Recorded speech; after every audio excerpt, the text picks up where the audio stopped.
حرام خوری۔ اللہ سبحانہ وتعالیٰ کے رسول صلی اللہ علیہ وآلہ وسلم نے فرمایا، وہ جسم جنت میں داخل نہ ہوگا جو حرام سے پلا ہو۔ اللہ سبحانہ وتعالیٰ کے رسول صلی اللہ علیہ وآلہ وسلم نے فرمایا ہے،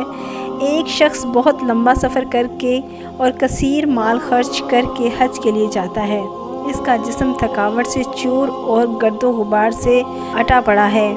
پھر وہ اپنے ہاتھ آسمان کی طرف اٹھا کر اللہ سبحانہ وتعالیٰ سے اے میرے رب کہہ کر دعا کرتا ہے، حالانکہ اس کا کھانا حرام کا ہے، اس کا پینا حرام کا ہے، اس کا لباس حرام کا ہے اور حرام کی غذا سے اس نے پرورش پائی ہے، بس ایسے شخص کی دعا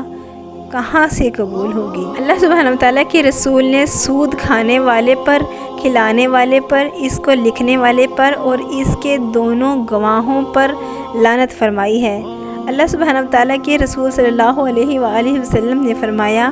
میں نے معراج کے موقع پر دیکھا کہ ایک شخص جہنم کے اندر ایک خون کی ایک نہر میں غوطے لگا رہا ہے اور اس کے کنارے پر بھی ایک آدمی کھڑا ہے جس کے ہاتھ میں پتھر ہیں۔ جب اندر والا آدمی باہر آنے کی کوشش کرتا ہے تو باہر والا آدمی اس کے چہرے پر پتھر مار کر اسے واپس اندر جانے پر مجبور کر دیتا ہے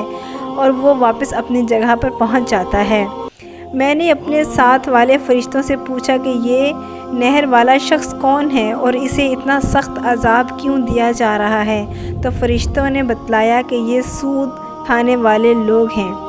اللہ سبحانہ وتعالیٰ کے رسول صلی اللہ علیہ وآلہ وسلم نے فرمایا، سود کے 70 سے زائد درجے ہیں اور ان میں سے ہلکے درجے کا گناہ اپنی سگی ماں سے زنا کرنے کے برابر ہے۔ احادیث میں ان لوگوں کے لیے انتہائی سخت وعیدیں ہیں جو دولت کمانے کے دھن میں حلال و حرام کی تمیز کھو بیٹھتے ہیں۔ ان کی کوئی عبادت اللہ سبحانہ وتعالیٰ کے ہاں قابل قبول نہیں ہوتی، چاہے وہ کثیر سرمایہ لگا کر اور سخت محنت جھیل کر حج جیسے مقدس فریضے کی ادائیگی کے لیے بھی جائیں، تب بھی ان کی عبادت قبول نہیں ہوگی، اور اگر وہ اسی حالت میں مر جائیں تو ان پر جنت بھی حرام ہے۔ اور پھر سود سے وابستہ لوگوں کا گناہ بھی آپ نے مطلع فرما لیا۔ ہاں، اگر وہ اللہ سبحانہ وتعالیٰ سے اپنے گناہوں کے سچے دل سے توبہ کریں اور آئندہ حرام نہ کھانے کا پکا اور سچا عہد کریں تو اللہ سبحانہ وتعالیٰ ان کے گناہوں کو معاف کرنے پر قادر ہے۔